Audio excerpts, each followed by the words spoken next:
Hi, welcome to a video of my flea market finds for today, Saturday, September 9th, 2023. I haven't found much. It was a slow day. I got to pick two records out of two bins. Actually, while they were still in the trailer of the seller.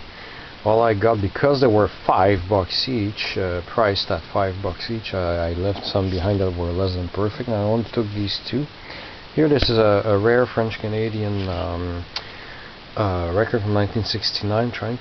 Try to describe what it is. It's folk, psychedelic, hippie, pop folk French-Canadian music. I don't know how to describe it. Their big hit was Pierrot les Cheveux. There's a lot of sitar in it, and the only copy I have is a trash copy with a huge scratch on one of the sides that I got for free at a yard sale.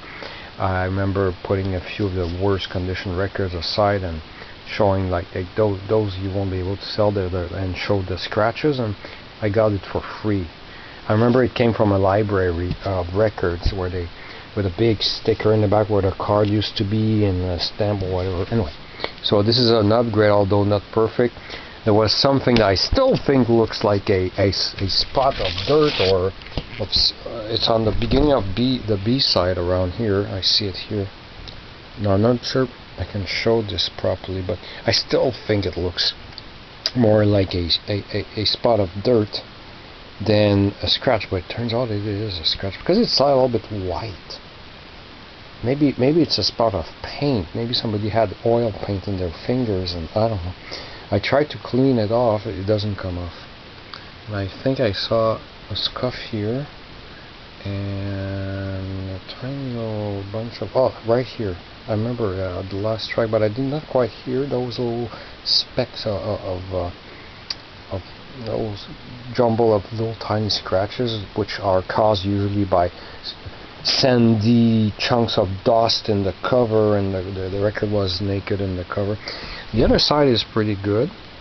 Little marks I heard, but otherwise. So this one was pretty dirty. I've cleaned it up. There's still a little bit of noise at the beginning of the record, but otherwise it looks now much better than I cleaned it. But there's some scuffs. Not that many. It's much more playable than the other one. Although the other one doesn't have any. None of these two have groove wear, which makes it hurt more with that little stupid scratch that changes completely the grading of the record. Little scuffs here, and I didn't have that one. So I managed, because they weren't perfect. I've offered $8 for the two, like $4 each, because of the defects. I promptly said that if had it been cleaner and in better shape, I would have gladly paid $5 each. So he accepted $8 for the two records. I'll put them in the sleeves back. This, of course, being Chet Atkins' picks on the Beatles, and thank goodness it's in stereo. That one I wanted to have on stereo. I have a few Chet Atkins records. That was on my want list. So I collect Beatle covers. There was another one. Yes, I remember now. One of those Tijuana play style Beatles that I've never seen before. I can't remember what the cover was. It was white with a woman on it, but it was scratchy. I left behind were an American band by Grand Funk. Cover was in bad shape, the record was in bad shape, and black. It wasn't a gold colored vinyl. It had nothing going for it, so I left it behind. And it was a rare Dalida compilation, also in scratched up and beat up. I only took those two. And another table, a seller who remembered that I collected old food cans found and brought some containers. I was interested in this quench. I don't know if it's a general foods. I probably not just here in Canada, but raspberry quench. And this one, although the lid is all broken down, I dry it up and yeah, it's in bad shape. Still decide to get it. We have Kool-Aid, grape Kool-Aid. I probably already have a Kool-Aid can. I'm 99% sure. But so I'd rather be safe and get it. Said that I wasn't interested in the Hawaiian Punch because aside from seeing some ads on TV, on cable TV, never had this in my life. Or maybe I did. Wait a second. I remember the taste of this stuff, but certainly not in a can like that. Price tag still on it. Grocery $1.69. That's probably not from here. I have to take a closer look later. He just gave it to me for free because when he found it, he thought of me. Turns out that he found a lot of children's puzzles, and all the boxes were gone. And puzzles that I collect, like children's puzzles from TV shows for kids done in Montreal. But no boxes. No, I'm not interested. And the person kept it in cans like these, and you see the stickers, and I don't know how I'm going to take these off. Those are going to be really hard to take off. Bobinette devant la librairie. This one a puzzle. The puzzle that was inside was Quelle famille Martin son chien Drucker. It's actually Macaire, the name of the dog.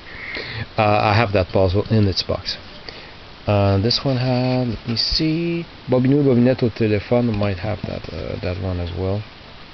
And I don't remember which other puzzles he had. Les Crichons Gras Double, and another one was rare. But anyways, I didn't want any puzzles because no boxes. So they were a little bit pricey, but decided not to try to bargain too much. So they were $5 each. So despite the broken lid, I said, "Oh, I'm going to give you $10." He gave me this one for free. I said, "Oh, thank you." And he had some 78s, but they were $5 each. And he had a Félix Leclerc, Le Petit Bonheur, but I already have it. And he had a Willy Lamotte 78, which is not worth $5. I have a stack of them, and while I was still at the table, another man looked at the 78s, and he took those two. Didn't even look at the others. I think he passed on the others. So I think the Félix Leclerc was underpriced, although my copy cost me 25 cents in 1996. But all the other ones were overpriced, but he still sold two. Anyway, but I did find a few odd things at $1, and this made me laugh. Sniff. And you have Ernie underwater, lobster, and tissues, and Sesamstrasse. I don't know how it's pronounced. So it's from Germany, Deutschland. So it was $1 because it made me laugh so much by looking at it. So I might as well get it for $1. It gave me $1 of pleasure looking at it. It amuses me. It's so what's the word I'm looking for?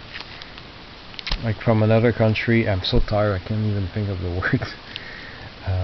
Not foreign. That's not what I'm trying. Exotic. That's what I want to say. Exotic and bizarre a little bit. Because I also have a Sesamstrasse book.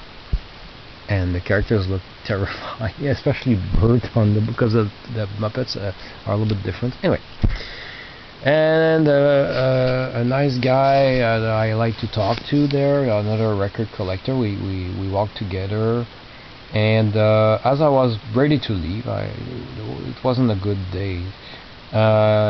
He turned and we were going for another round, and it's a good thing because at one point, boop, somebody was selling cool stuff.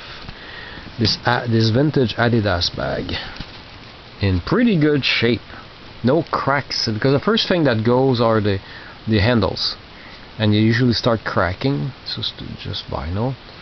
I know because I had a lot of these over the decades since my teen years, and usually these would break, and the inside would break because it's just a vinyl tube inside. And the current one I'm using actually is one of old ones that had broken handles. What am I saying?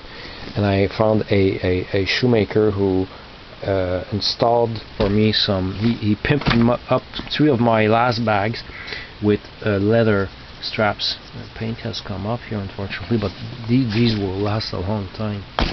But this is an original one, and it was only $25. I didn't even negotiate. I paid $25.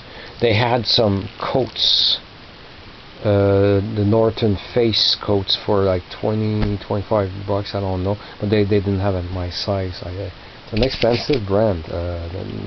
Anyway, but I did get that. She was just getting the stuff out. You know, that's the when you have to hit a kiosk, a table at the flea market. It's when people are busy getting stuff out. That's what you want to see. And they don't install their stuff all in sync.